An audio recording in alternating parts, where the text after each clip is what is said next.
Hi hello ಎಲ್ಲರಿಗೂ ನಮಸ್ಕಾರ. ಎಲ್ಲ ಹೇಗಿದ್ದೀರಿ ಸ್ನೇಹಿತರೆ? ನಾನು ನಿಮ್ಮ ಪ್ರೀತಿಯ ರಾಯರ ಮಗಳು ಗೌರಿ ಅಮ್ಮ. ನಾನು ಇವತ್ತು ಡಿಫ್ರೆಂಟ್ ಆದ ಒಂದು ಎಲೆಕೋಸಿನ ಗೊಜ್ಜು ಅಥವಾ ಕರಿ ಅನ್ನೋದು ಮಾಡ್ತಾ ಇದ್ದೇನೆ. ನಾನು ಎಲೆಕೋಸಿನ ಕರಿ ಮಾಡೋದಕ್ಕೆ ಇಲ್ಲಿ ಶೇಂಗಾ ಬೀಜ, ಆಮೇಲೆ ಪುಟಾಣಿ, ಆಮೇಲೆ ಗೋಡಂಬಿ, ಆಮೇಲೆ ಒಣಮೆಣಸು ಇದಿಷ್ಟನ್ನು ಹಾಕಿ ಒಂದು ಸಲ ಹುರ್ಕೊಳ್ತೇನೆ. ಸಣ್ಣ ಉರಿಯಲ್ಲಿ ಹುರ್ಕೊಳ್ಬೇಕು. ಸ್ವಲ್ಪ ಎಣ್ಣೆ ಹಾಕ್ಕೊಂಡಿದ್ದೀನಿ ಹುರಿಯೋದಕ್ಕೆ. ಈಗ ಕರಿಬೇವನ್ನು ಇದಕ್ಕೆ ಹಾಕಿ ಹುರ್ಕೊಳ್ತಾ ಇದ್ದೇನೆ.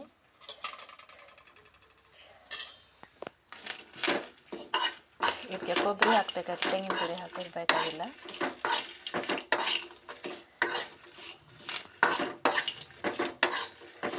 ಏನಾದರೂ ಡಿಫ್ರೆಂಟಾಗಿ ಏನಾದರೂ ಮಾಡಬೇಕಂದ್ರೆ ಅನ್ನಕ್ಕೆ ಚಪಾತಿಗೆ ದೋಸೆಗೆ ಎಲ್ಲ ಚೆನ್ನಾಗಿ ಕಾಂಬಿನೇಷನ್ ಆಗುತ್ತೆ.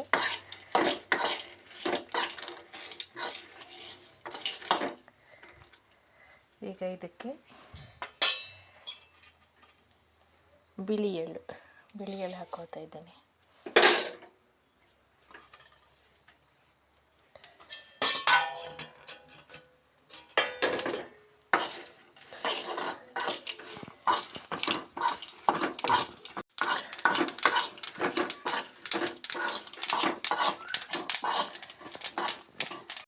ಇಲ್ಲಿ ನಾನು ಅರ್ಧ ಎಲೆಕೋಸನ್ನು ಕಟ್ ಮಾಡಿ ತಗೊಂಡಿದ್ದೀನಿ. ಮೊದಲಿಗೆ ಈರುಳ್ಳಿನ ಹಾಕ್ಕೊಳ್ತೀನಿ.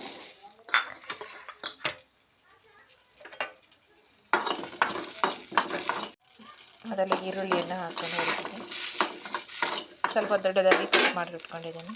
ಈಗ ಅದಕ್ಕೆ ಎಲೆಕೋಸು ತೊಳ್ಕೊಂಡು ಇಟ್ಕೊಂಡಿದೆ. ಸ್ವಲ್ಪ ದೊಡ್ಡದಾಗಿ ಕಟ್ ಮಾಡ್ಕೊಂಡಿದ್ದೀನಿ.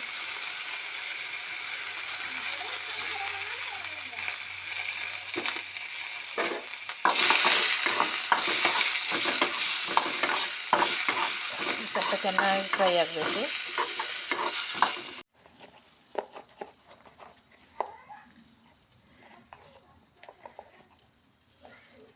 ಇದಕ್ಕೆ ಸ್ವಲ್ಪ ಅರಿಶಿನ,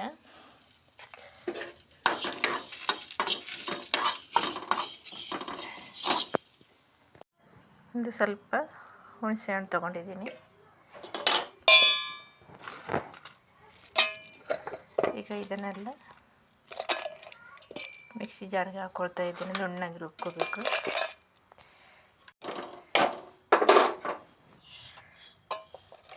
ಇದನ್ನು ಇದಕ್ಕೆ ಸೇರಿಸ್ಕೊಳ್ತೇನೆ.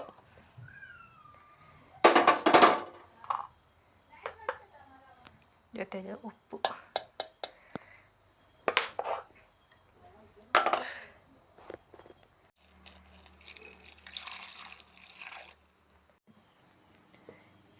ಈಗ ರುಬ್ಕೊಂಡಾಗಿದೆ ನೋಡಿ. ಸಖತ್ ಕಲರ್ ಬಂದಿದೆ. ಇದಕ್ಕೆ ಈಗ ಒಗ್ಗರಣೆ ರೆಡಿ ಮಾಡ್ಕೊಳ್ಳೋಣ. ಈಗ ಒಗ್ಗರಣೆಗೆ ಎಣ್ಣೆ ಹಾಕ್ತಾ ಇದ್ದೀನಿ. ಬೆಳ್ಳುಳ್ಳಿ ಚಿಕ್ಕದಾಗಿ ಕಟ್ ಮಾಡಿ ಇಟ್ಕೊಂಡಿದ್ದೀನಿ. ಆಮೇಲೆ ಈರುಳ್ಳಿ ಸಹ ಚಿಕ್ಕದಾಗಿ ಕಟ್ ಮಾಡಿ ಇಟ್ಕೊಂಡಿದ್ದೀನಿ. ಆಮೇಲೆ ಒಂದು ಸಲ ಕರಿಬೇವು. ಈಗ ಸಾಸಿವೆಯನ್ನು ಹಾಕ್ತಾಯಿದ್ದೀನಿ. ಜೊತೆಗೆ ಜೀರಿಗೆ. ಈಗ ಬೆಳ್ಳುಳ್ಳಿ,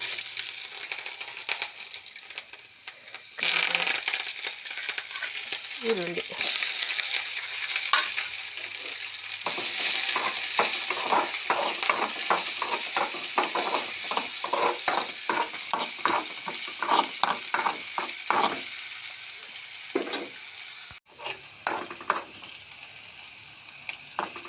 ಇಷ್ಟು ಫ್ರೈ ಆದರೂ ಸಾಕು. ಈಗ ಇದಕ್ಕೆ ರುಬ್ಕೊಂಡಂಥ ಮಸಾಲೆ ಏನು ಇದೆ ಅದನ್ನು ಹಾಕ್ಕೊಳ್ತಾ ಇದ್ದೀನಿ.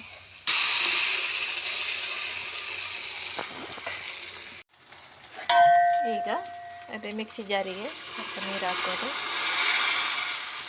ಸ್ವಲ್ಪ ಗಟ್ಟಿ ಇದ್ದರೆ ಚೆನ್ನಾಗಿರುತ್ತೆ, ಜಾಸ್ತಿ ತೆಳು ಮಾಡ್ಕೋಬಾರ್ದು.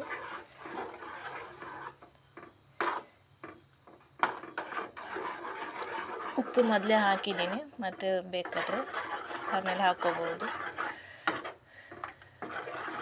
ಉಪ್ಪು ನೋಡ್ಕೊಂಡು ಹಾಕ್ಕೋಬೇಕು.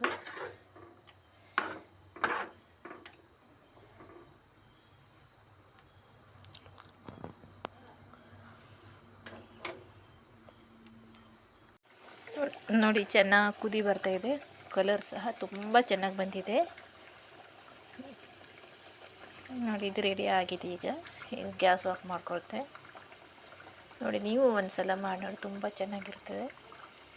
ಎಲೆಕೋಸಿನ ಗೊಜ್ಜು ಅಥವಾ ಕರಿ ರೆಡಿಯಾಗಿದೆ. ಇದು ಒಂದ್ಸಲ ಮಾಡಿ ನೋಡಿ. ಇದಕ್ಕೆ ತೆಂಗಿನ ತುರಿ ಎಲ್ಲ ಏನು ಬೇಕಾಗಿಲ್ಲ. ತುಂಬ ಈಸಿಯಾಗಿ ಬೇಗ ಮಾಡ್ಕೋಬಹುದು. ಎಲೆಕೋಸು ಪಲ್ಯ ತಿನ್ನೋದಕ್ಕೆ ಇಷ್ಟಪಡದೇ ಇದ್ದವರು ಈ ಥರ ಮಾಡ್ಕೊಂಡು ತಿನ್ಬೋದು.